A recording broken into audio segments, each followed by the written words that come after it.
Welcome to this new video about Forza Horizon 6, a video that's going to cost me a lot. Really a lot. I'm going to make the most of the profit I made selling quite a few cars from Season 1 and Season 2. To spend this money on buying the 3 most expensive cars in Forza Horizon, 6 cars that literally cost tens of millions of credits. We'll test them today to see if they're worth buying. Alright, so we'll start by going to the auto show. We'll sort the cars by value, we'll go to the tab with the most expensive cars in the game, and all the way to the right, we'll have 3 cars to buy. We're testing the 250 GTO, which I already have in my garage from a random draw. Not gonna lie, that felt great. Next, we'll test the 300 SLR, which was once the most expensive car in Forza Horizon 5 at 135 million credits, but now it's 50 million. That's still a lot, but not that much by comparison. And finally, the most expensive car in the game, the Ferrari 330 SPA number 24. So today, in total, we're going to test cars worth over 150 million credits plus. Of course, we'll have to add upgrades and maybe customizations. We're going to start with the 250 GTO, which has been one of my favorite cars for years in Forza. I've always thought this car is really one of the most beautiful cars we have in Forza. Let me show you a bit of the car's lines. It's beautiful. An old school coupe like this. We've got a V12. It's not a particularly high performance car because it's a car in the C-Class. So, well, we're in the average performance range for the game. It makes a pretty incredible sound though, quite unique.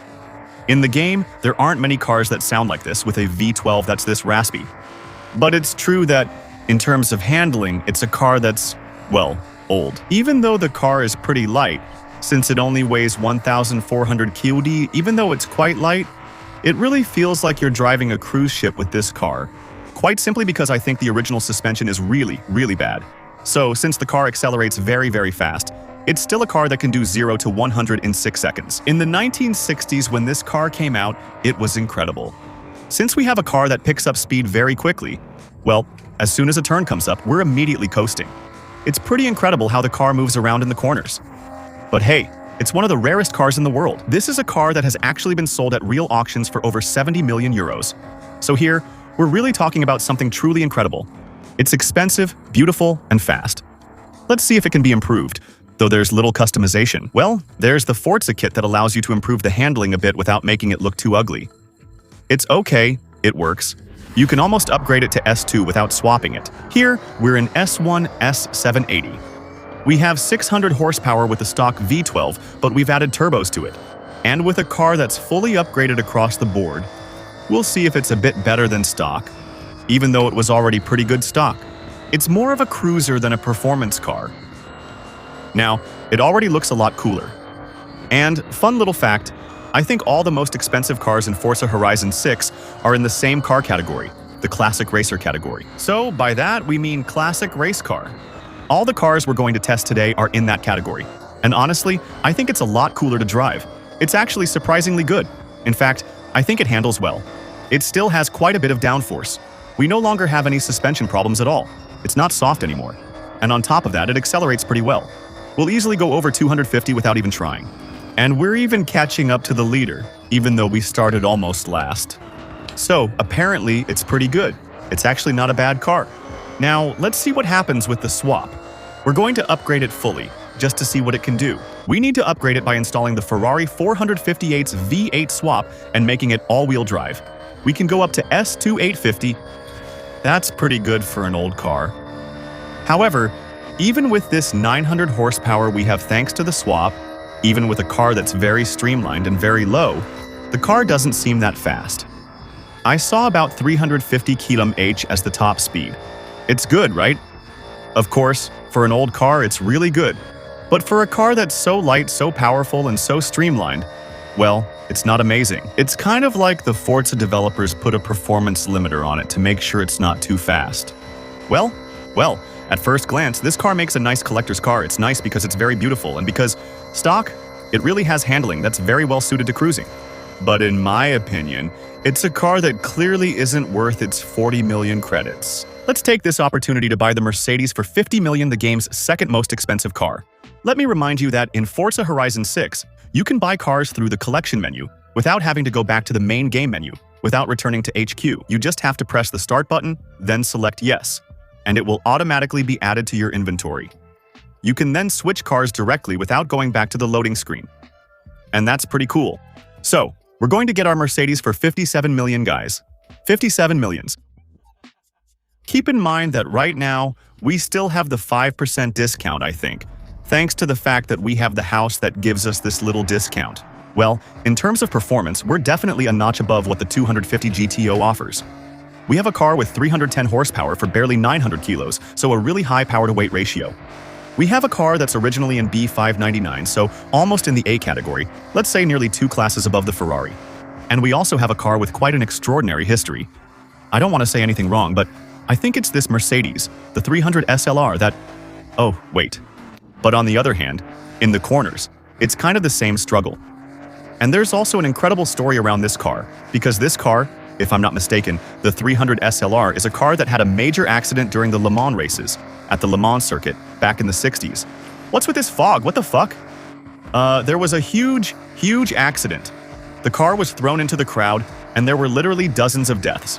And so, for the rest of the Endurance Championship, and for the rest of the race at Le Mans, the race official, as well as Mercedes, decided to remove the other 2 Mercedes SLRs that were on the starting grid and withdraw them from the event. Out of respect precisely for the families of the victims and for the victims themselves, quite simply. So that year, even though those cars were among the fastest, in the end, none of them took part in Le Mans. And here, it's true that it's really fast, it's completely stock. It's a car that's 70 years old and we're almost at 300 km/h. Now, as for the braking, it's still okay. It's not amazing, but it drives really well, which is pretty cool. Are we going to be able to improve it? Yeah, we can improve it, but it has a bit less potential for upgrades compared to, well, let's say the extreme upgrades of the 250 GTO. Here too, it has a small Forza kit, but the customization isn't amazing either. I want to say it's not too shocking, and it's not even that surprising. When you have old race cars like this, you have to remember that back then, there wasn't Mansory, there wasn't Brabus, to do custom work on these cars. So there's not much customization on it, and in the end, it's not that surprising. The engine still seems to be less tunable than the one in the 250 GTO. Fortunately, later on, we'll be able to do a good swap to improve all that even more. On the other hand, the car is 200 kilos lighter, so that's definitely going to be pretty cool. I haven't shown you yet, but these cars offer great skill rewards. For example, the 300 SLR can earn you a super wheel spin. Another super wheel spin I've already used on the Ferrari 250 GTO. I think the next Ferrari we'll test, the game's most expensive, also has one. Let's see how it performs in a race. Maybe it'll be good. Once again, we're in the classic racer category. Whoa, it's the same, it seems pretty dynamic.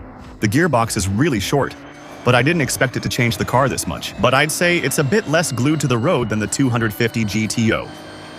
In the end, the improved 250 had more of a race car feel than the SLR, which is good, but it's a bit more, how can I say this? A bit lighter. Actually, it's too light. In the end, you barely feel anything at the wheel. Here, I'm recording this with a wheel, we're not using a controller. And, as a result, it's not necessarily easy to understand what the car is going to do before it does something. On the other hand, it's the same, it was handling pretty well. We're hitting 260, 270, whoa. We're reaching 260 km/h without much effort. Well, did you see that? We didn't even hit a big jump, just a tiny bump. And we lost all the car's downforce. We lost the whole car, actually. So, yeah, what I mean is, it's fast, for sure. But it's also quick to lose control. It's a very strange feeling. Well, like I was saying, we can swap it. And I think the swap is the V8, which doesn't come from Chevrolet, as you might think, because that's often the engine that's sold with that name. Here, it's the engine that must come from the Mercedes C63 Black Series, if I'm not mistaken. A big engine with lots of torque. Maybe the car will reach R-Class. It's totally doable. And I think it's a car that should exceed 900 horsepower. I believe the Merco Black Series also has 900 horsepower. So apparently, in terms of the power-to-weight ratio, we won't be too bad. And the car does indeed move up to R-Class. Yeah, 1,000 horsepower for 800 kilos. That's not bad, right? It's not bad at all on paper, in terms of a straight-line car. It could be nice. Listen, we'll see how it goes. Can we catch WAP? Even just the 400 km/h, that's where it gets wild. Oh. There, okay, I think we'll hit 400. Afterwards, the handling is still good, but it's weird. It's actually even worse. Because now, I removed some of the car's aero to optimize the top speed. But we hit 400 super easily. This time, it's really a true straight-line car. For 430, guys. 430, we still had plenty of headroom left. And the car, strangely enough, is actually easier to drive at high speed, whoa, than at low speed. It's a bit weird. I hope it's not too obvious. We'll do another quick test on the straight, but the other way.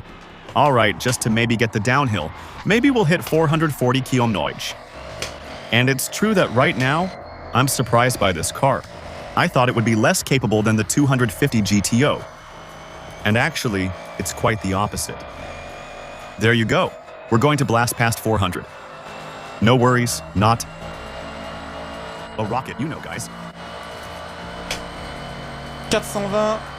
420, 430, and I think it could hit 440 if there weren't too many people on the road. It would work. All right, now we're going to buy the most expensive car in the game. That way, I'll have it in my garage, and maybe we'll come across a really good car, you never know. The Ferrari. So, 330 P4, number 24 at 66 million. So here, we're looking at a car that's in A-class, almost at the top of A-class, nearly S1. We're looking at a car that weighs around 1,000 kilos. It's a real race car too. I don't want to say anything wrong, but I think this car was Ferrari's Le Mans car back in the day. I wonder if this is the one with the famous Ford GT versus Ferrari duel at Le Mans back in the day.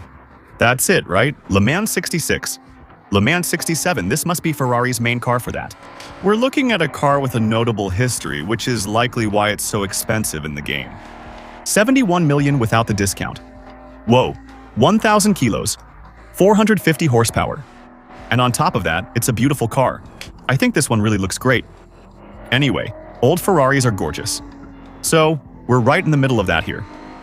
And honestly, it's also pretty weird to drive, but weird for other reasons, you know?